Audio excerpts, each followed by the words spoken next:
Hello and welcome. I know that I've been doing a lot of migraine and service dog related videos lately, and that's because you guys are really excited about that. But this week it's definitely time for a baby update because I got my 20-week anatomy scan. This was the most thorough exam that we've had of the baby up until this point. We got to have the gender confirmation, we got 2D and 3D photos, measurements all over the place to check whether baby was on track.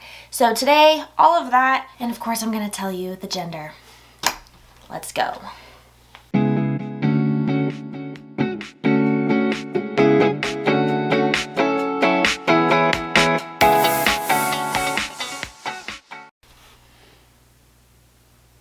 On second thought, let's start with the gender. The ultrasound tech told us that this is about the size of baby's feet right now. Let me show you the little bump. Yay, little bump. I did a poll on my... This week I did do a poll on my Instagram stories to see what your guesses were about whether I was having a boy or a girl. 58% said girl and 42% said boy. So let's see how you guys did. It's stuck. It's a girl!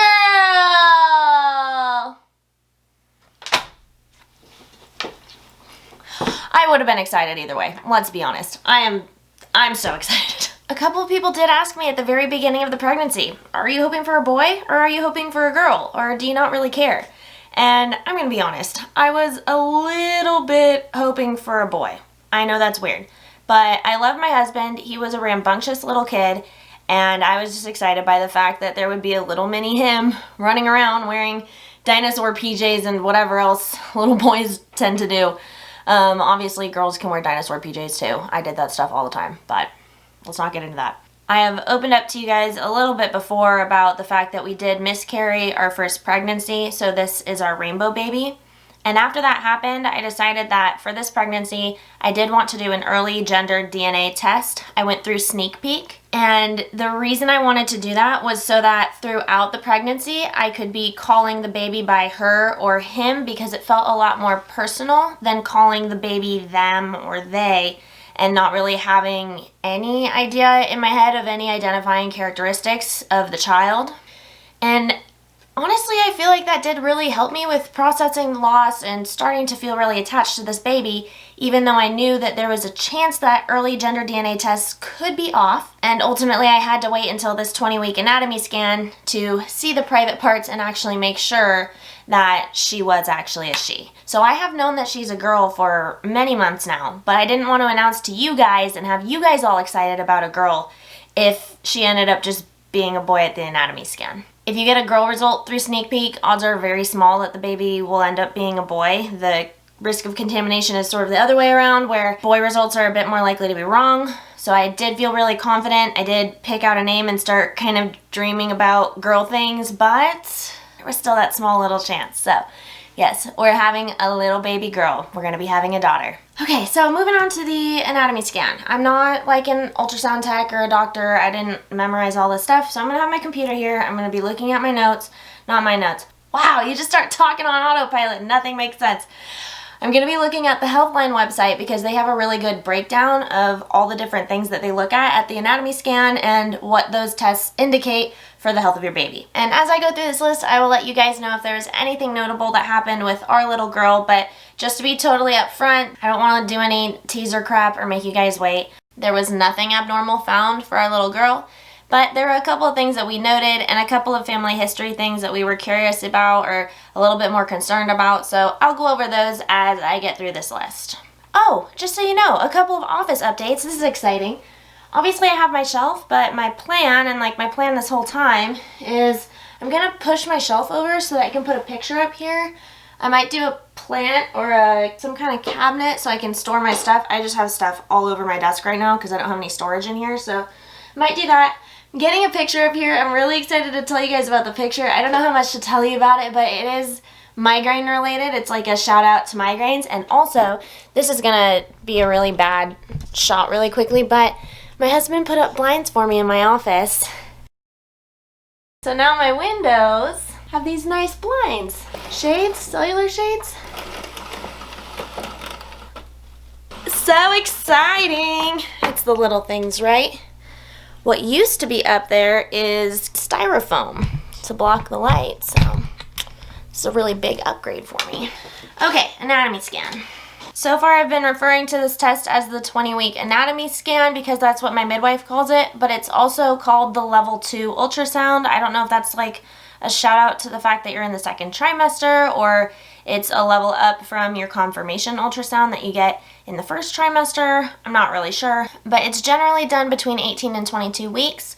I did mine at 20 weeks and 1 day because the ultrasound clinic that I went to said you have to be 20 weeks. And so I said, well, I'm 20 weeks on a Sunday. Do you have anything available on Monday? So that's how much patience I have in my body.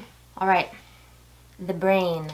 The technician looks at the fluid-filled parts of the brain. One thing she noted was that, I think it was the cerebellum, she said, is the best indicator of what the gestational age is, and baby girl was right on track for that. There was a little square thing that they checked on in the brain, and while they were there, they measured the head circumference. They also look for cysts. That is such a hard word to say. But they let us know that if any cysts are found, a lot of times they don't mean anything and they end up going away by 28 weeks. But it can mean a chromosomal abnormality, so that is something that they check for. Baby had no cysts. Cysts. I'm a Slytherin. For the face, we do have a cleft palate on my side of the immediate family, so that was a small concern. I couldn't really find information about whether cleft lip or cleft palate are actually hereditary. I don't know why that information was so hard to find, but I did have a small concern about that. And when we saw the baby in 3D, there was no sign of a cleft lip, so excellent there. On the 2D ultrasound pictures, they gave us this kind of creepy skeleton face picture, which it's a little creepy, but it's a little cute because you know that it's so small. While they were up in the brain face region, they also measured how big around the baby's head was.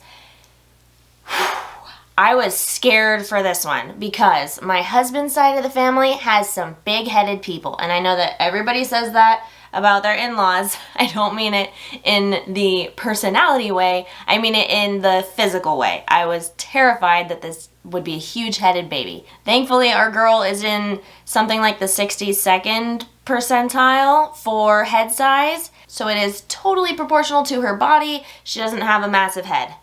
I am very relieved, and my pelvis is very relieved. The heart. They did a really thorough check of her heart. At previous ultrasounds, I think our last one was at 9.5 weeks. All they can do at that point is a heartbeat check, and I think you might have been able to see the little valve going. So at this check, they did a really thorough chamber check, and the ultrasound actually has this really cool feature where they can add these blue and red spots that show the direction of the flow of the blood within the chambers of the heart. So the ultrasound tech was able to check whether everything was flowing in the right places at the right times, whether the valve was opening and closing all the way, whether all 4 chambers were actually there, and they were even able to check whether there was blood flow to the kidneys and whether the kidneys were a good size. Really cool. I digress. Back to the heart. I was actually really excited to see her heart. It was a little bit surreal for me because it was just 1 or 2 months ago that I actually got an ultrasound of my own heart. It was part of my POTS diagnosis process and part of my vasovagal neurocardiogenic syncope testing, making sure that my heart was doing everything properly. So I had a heart ultrasound earlier in the pregnancy, like just by a month or 2, and now I got to see my daughter's heart as well. I don't know, that was really weird. That was very surreal. Spine. Holy cow. The spine shots are crazy. It's like super long, very little in detail. It kind of reminded me of like a fishbone. I'm so sorry, little girl. That's so mean to say. She looks like a fish. But like the spine is very, very cool. She seemed like a little bit crammed. She had her head down for a lot of it, but she did kind of stretch like that a couple of times. It was really fun to watch the spine wiggle back and forth while the ultrasound was going on. It was kind of funny though. They were trying to get a cross section of her. If you imagine looking from above, if you were to cut in half and get like a 2D shot, they were trying to see her spine sort of from above. And they were having a heck of a time doing it because she kept twisting and turning. And then finally she sat still for like a little bit. They got a really clear shot, and then she Boom! She just rolled over forward like she was in the freaking gymnastics Olympics. I'm sure it was kind of annoying for the ultrasound tech. She was a very wiggly baby the entire exam, but maybe she thought it was cute like I did. Other major organs: stomach, abdominal wall, diaphragm. Stomach, little black dot, fluidy sort of, and her little bladder too. We got to see her little bladder. The diaphragm just looked like a gray line. It was really nothing remarkable, but they wanted to make sure something about the diaphragm. I don't really remember, but she had them all. They were all there, so that's good. And then it says the scan will determine if your baby has 2 kidneys and if his or her bladder is functioning properly. And again, all that was normal. There was actually nothing remarkable there. Good. No news is good news. One thing about the baby's belly, the width all the way around was the first measurement that they took of her. And she was measuring like 4 or 5 days ahead of schedule for her belly. So later on, when all of the other measurements ended up being right on track within a day, they were kind of joking around that our daughter has a little Buddha belly going on. Her belly's ahead of everything else. Speaking of ahead, at least it wasn't her head that was ahead of everything else. I'm starting to really dread the childbirth part. Another thing that they mentioned that I really remember well from this scan that the Healthline article doesn't talk about is their little bones. The ultrasound tech measured the femur. They checked to make sure that there were 2 bones in each arm and 2 bones in each lower leg. And then they used the femur to do another guess at what the baby's gestational age was. For our daughter, the femur was the lowest gestational age. I think she measured at like 19 plus 6, 20 weeks, and 20 plus 1. I was 20 plus 1 that day, so it was all very, very close. But her femurs were a little bit shorter, and her belly was a little bit bigger. Despite that, they said that she seems like sort of a long, skinny baby. So that's what we're expecting at the current point.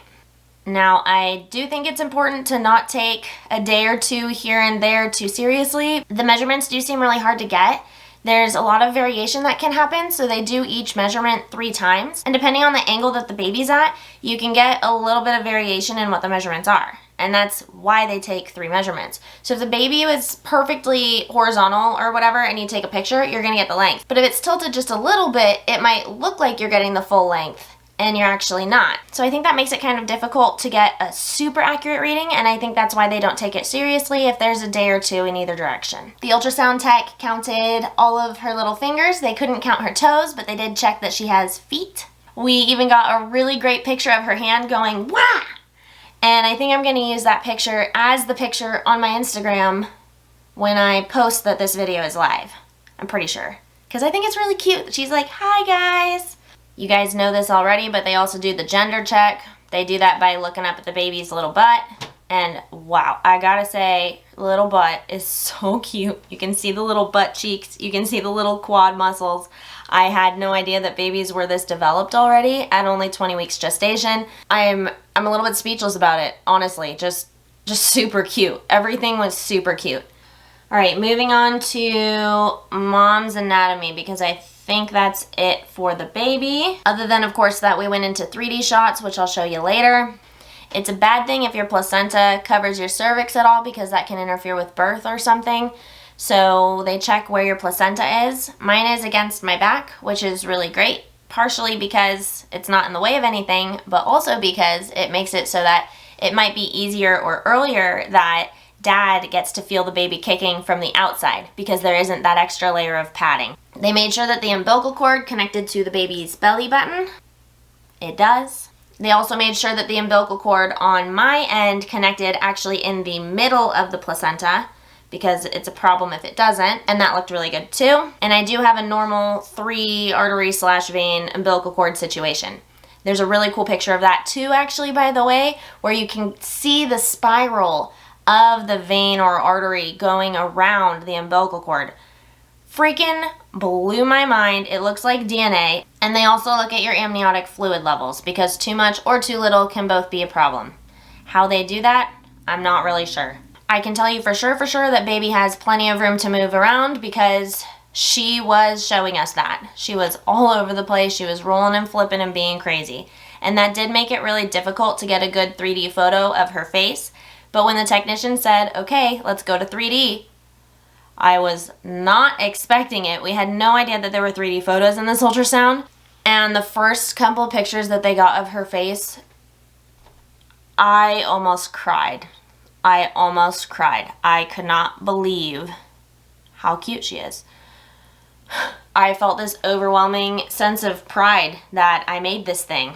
I feel like some kind of magical door between the spiritual world of souls and earth where things are fleshy. It's a really surreal experience to go through, to see this person with her face and to know that she's going to be a soul as unique as me. You know, she's going to have her own like dreams and aspirations and goals. She's going to be an individual just as much as I'm an individual. And I'm like, frankly, I'm honored that I get to be the vessel that brings her here and that brings her up and teaches her about the world. I just can't wait. And seeing her face just solidified everything for me. That was one of the happiest moments of my life. Hands down. There is nothing like seeing your daughter's face for the first time. I'm gonna cry now just thinking about it. For literally the whole rest of the day, it's all I could think about. I took a picture of the ultrasound on my phone. I just kept pulling up the picture on my phone. People are talking to me. I'm like, don't worry, I'm not reading anything. I'm just staring at her face again. I just love her so much. Our little miracle rainbow baby. I'm so excited. Obviously, much more important than her being totally adorable or human-shaped at this point is that she was healthy. I was very nervous with my chronic health problems that maybe there would be some issues with the baby. I get chronic migraines. I get a migraine almost every day. I have POTS, so I faint almost every day, sometimes 2 times a day. And I was really scared that I wouldn't be able to carry a baby to term, that I wouldn't be able to develop a baby normally. And even though the doctors cleared me, they gave me the okay, all the research that I said suggested that everything was fine and that people with migraines and with POTS can go ahead and have a healthy pregnancy, it's still a totally valid concern. And I think I'm going to continue to be concerned about her. Every time I faint, all I think about is, please sacrifice my head to give this blood to the baby. You know, you go into this primal instinct mode where everything is about protecting the baby. And when my body fails itself and makes me pass out, I just worry that there's something dysfunctional in my body and it's not going to be protecting my baby. So this scan meant a lot to me. And if you also have chronic illness and had kids or have thought about kids, I'd love to hear about your concerns in the comments. What worried you going into pregnancy with migraines, or whether you're nervous about having pregnancy with POTS because it can make your POTS worse forever. I think it's a heavy and very emotional and personal subject, and I would love to hear how you guys feel about it because, you know, you guys are my internet friends now. It's time to finally get to those ultrasound photos, so please give the video a thumbs up and don't forget to subscribe and hit the notification bell if you don't want to miss future videos from me. If you're interested in more frequent updates and bump photos and photos of Buddy, I recommend checking me out on Instagram. The handle is the same as here, Momming with Migraine, all one word. That is where I'm the most active and where you can stay the most up to date. Otherwise, for my YouTube friends, I will see you next week. Let's throw on some music and I will show you little girl's ultrasound photos. The most exciting parts.